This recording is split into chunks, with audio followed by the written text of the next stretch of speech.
Alam mo ba na sa Pilipinas, may mga ospital na hindi lang basta pangkaraniwan, kundi kayang makipagsabayan sa international level? Pero hindi lahat ng ospital pare-pareho. May ilan na mas advanced, may ilan na mas pinagkakatiwalaan, at may ilan na tahimik lang, pero sobrang solid pagdating sa serbisyo. Kaya sa series na ito, isa-isahin natin ang top 10 hospitals in the Philippines. At sisimulan natin sa number 10. Pag narinig mo ang pangalang Cardinal Santos Medical Center, maaaring hindi ito agad ang unang pumapasok sa isip mo kapag top hospital ang usapan. Pero huwag kang magpadala sa perception, dahil ang ospital na ito ay isa sa mga pinaka-underrated pero highly respected sa Pilipinas. Sa healthcare, hindi sapat na magaling ka lang minsan. Kailangan, consistent ka. Ang dito kilala ang Cardinal Santos. Hindi sila yung pabago-bago ang kalidad. Hindi sila yung umaasa lang sa pangalan. Instead, araw-araw nilang pinapakita ang standard nila sa bawat pasyente. Isa sa pinakamalakas na asset ng ospital na ito ay ang kanilang medical professionals. Maraming doktor dito ang may years of experience, specialized training, solid reputation sa kanilang field. Hindi sila basta-basta. Marami sa kanila ay kilala sa medical community. At sa mga ganitong sitwasyon, mahalaga ang experience. Dahil sa ospital, isang desisyon lang, pwedeng magbago ang lahat. Hindi man ito kasing laki ng ibang hospitals, pero pagdating sa specialized care, hindi ito nagpapahuli. Kilala ang Cardinal Santos sa cardiology, oncology, cancer care, surgery, internal medicine. Kung may seryosong kondisyon ka, may kakayahan silang i-handle ito. Hindi sila flashy, hindi sila sobrang sosyal sa itsura, pero pagdating sa kagamitan, kumpleto sila. May modern diagnostic tools, updated equipment at maayos na facilities. Hindi man kasing luxury ng ibang ospital, pero sapat at reliable. At sa healthcare, minsan mas mahalaga ang function kaysa forma. Hindi ito ang pinakasikat. Hindi rin ito ang pinakamaganda. Pero ito yung ospital na kapag kailangan mo ng seryosong gamutan, maaasahan mo. At minsan, iyon ang mas mahalaga. Number 9. Kapag usapang classic hospital sa Pilipinas, isa sa mga unang pumapasok sa isip ng marami ay ang Manila Doctors Hospital. Matatagpuan sa gitna ng Maynila. Matagal na itong simbolo ng dekalidad na serbisyong medikal. Pero hindi lang ito basta luma o kilala. Ito ay isang ospital na patuloy na nag-a-adjust sa modernong panahon. Itinatag dekada na ang nakalipas. Ang Manila Doctors ay isa sa mga ospital na nakasabay sa pag-unlad ng healthcare system sa Pilipinas. Maraming henerasyon na ang dumaan dito.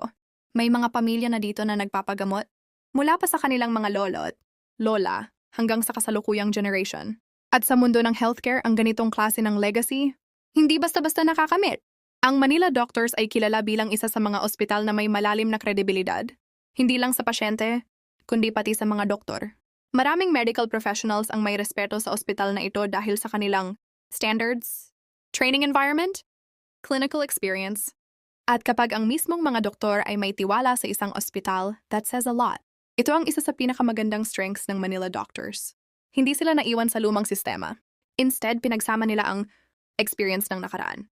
At technology ng kasalukuyan, may mga modern diagnostic machines, updated systems, at improved facilities. Pero dala pa rin nila ang disiplina at sistema na hinubog ng maraming taon. Isa sa pinaka-practical na dahilan kung bakit maraming pumipili sa ospital na ito, location. Nasa Manila ito. Accessible sa maraming tao, lalo na sa mga galing sa iba't ibang parte ng Metro Manila. Hindi lahat kayang pumunta sa high-end hospitals sa BGC or Alabang. Kaya ang Manila Doctors ay naging reliable option para sa maraming Pilipino. Hindi rin ito basta limited hospital. Marami silang kayang i-offer. Emergency care, surgical procedures, internal medicine, specialized treatments. Kaya kahit anong klaseng medical need, may makikita kang serbisyo dito. Hindi ito ang pinaka-high-tech. Hindi rin ito ang pinaka-luxury. Pero ito yung ospital na subok na, maaasahan, at hindi ka pababayaan. At sa maraming tao, that's enough. Ito na ang number 8 sa listahan ng top 10 hospitals in the Philippines. Kapag usapang world-class hospitals sa Pilipinas, hindi pwedeng mawala ang St. Luke's Medical Center. At sa part na ito, titingnan natin ang Quezon City branch, isa sa pinaka-iconic na healthcare institution sa bansa. Ang St. Luke's Quezon City ay matagal nang kinikilala bilang isa sa mga pinakamataas ang standard na ospital sa Pilipinas. Hindi lang ito ordinary hospital. Ito ay isang institusyon na kayang makipagsabayan sa international healthcare systems. Maraming Pilipino at maging foreign patients ang pumupunta dito dahil sa tiwala sa kalidad ng serbisyo. Isa sa unang mapapansin sa St. Luke's QC ay ang itsura pa lang ng ospital. Hindi ito mukhang typical hospital. Ito ay malinis, modern, organisado, at high-end ang environment, parang hotel level ang ambience pero healthcare ang serbisyo. Isa sa pinakamalakas na asset ng St. Luke's ay ang kanilang kagamitan. Mayroon silang high-end diagnostic machines, advanced imaging systems, modern surgical equipment. Ibig sabihin, kaya nilang mag-handle ng complex cases na hindi lahat ng ospital kayang gawin. Sa loob ng St. Luke's QC, may iba't ibang specialized centers tulad ng heart care, cancer treatment, neurology, organ-related care. Kaya hindi lang general hospital, ito ay multi-specialty powerhouse. Hindi lang equipment ang bida dito, kundi ang mga doktor. Marami sa kanila ay internationally trained, experienced specialists, leaders in their fields. Kaya mataas ang tiwala ng patients lalo na sa critical cases. Isa sa dahilan kung bakit nasa top tier, ito ay dahil sa recognition nito sa labas ng bansa. Ang St. Luke's ay kilala hindi lang sa Pilipinas, kundi pati sa international healthcare community. Ibig sabihin hindi lang lokal ang standards nito, global level din. Ang St. Luke's QC ay hindi basta hospital. Ito ay simbolo ng high-quality healthcare, modern medical system, at premium patient care. Pero syempre, dahil sa level nito, mas mataas din ang cost kumpara sa ibang hospitals. Kaya hindi ito para sa lahat, pero para sa mga kayang gumamit, isa ito sa best options sa bansa. Daing number 7 sa listahan. Kapag usapang puso, literal at medical heart care. Isa sa pinakaunang pumapasok sa isip ng mga Pilipino ay ang Philippine Heart Center, matatagpuan sa Quezon City. Doon at isang specialty hospital na nakatuon sa cardiovascular diseases o mga sakit sa puso at ugat. Hindi ito general hospital. Ito ay center of excellence para sa heart care. Itinatag ang Philippine Heart Center upang tugunan ang tumataas na kaso ng sakit sa puso sa Pilipinas. Sa paglipas ng panahon, naging isa ito sa pinakaimportanteng institusyon pagdating sa heart surgery, cardiac diagnosis, vascular treatment, intensive cardiac care. Kapag severe ang kondisyon ng puso, dito madalas dinadala ang pasyente. Ito ang pinaka-core strength nila. Ang buong ospital ay nakafocus sa heart diseases, cardiovascular surgery, cardiac rehabilitation, preventive heart care. Ibig sabihin lahat ng proseso from diagnosis hanggang recovery nakatuon sa puso. Dito nagtatrabaho ang ilan sa mga pinaka-expert sa cardiovascular field sa Pilipinas. Sila ay trained sa complex heart procedures, experienced sa emergency cardiac cases, skilled sa life-saving surgeries. Sa ganitong klaseng ospital, bawat minuto ay critical. Ang Philippine Heart Center ay kilala sa kakayahan nitong magsagawa ng open heart surgery, bypass operations, valve repair procedures, angioplasty and related treatments.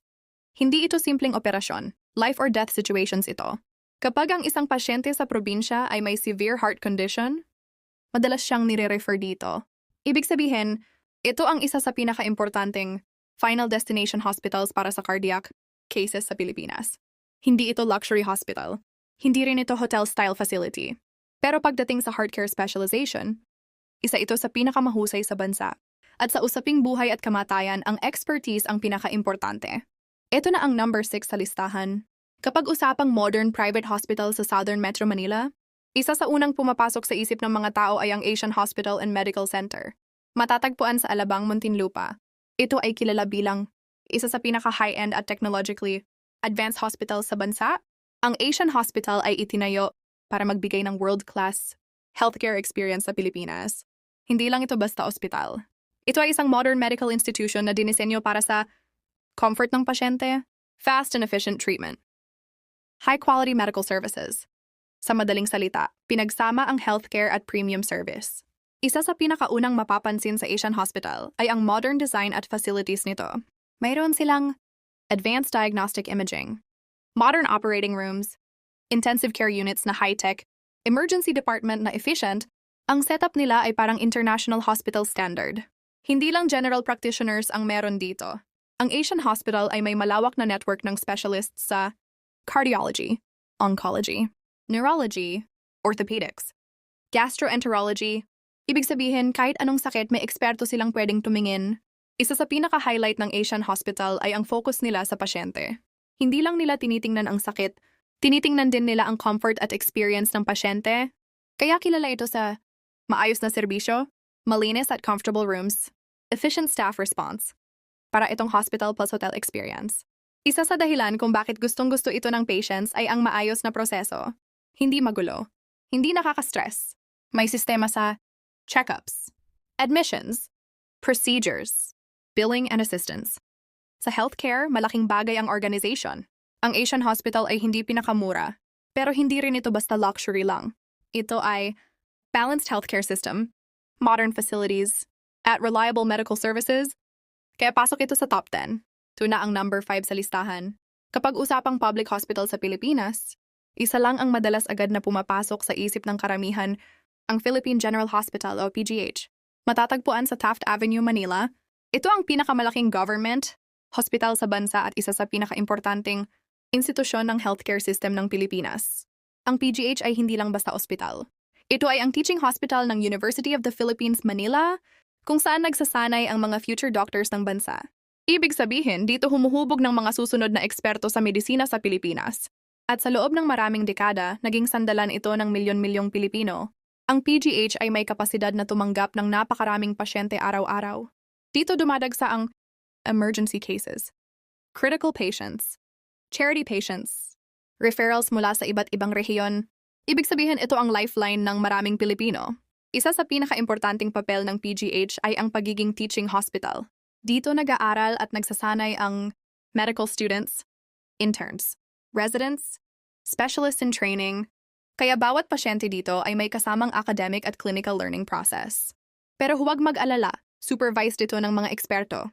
Ang PGH ay isang full-service hospital, kaya nilang humawak ng halos lahat ng klase ng sakit. Surgery, internal medicine, pediatrics, oncology, emergency care, trauma cases. Sa madaling salita, ito ang isa sa pinaka-complete na public hospitals sa bansa. Isa sa pinakamalaking dahilan kung bakit mahalaga ang PGH, abot kaya ang serbisyo.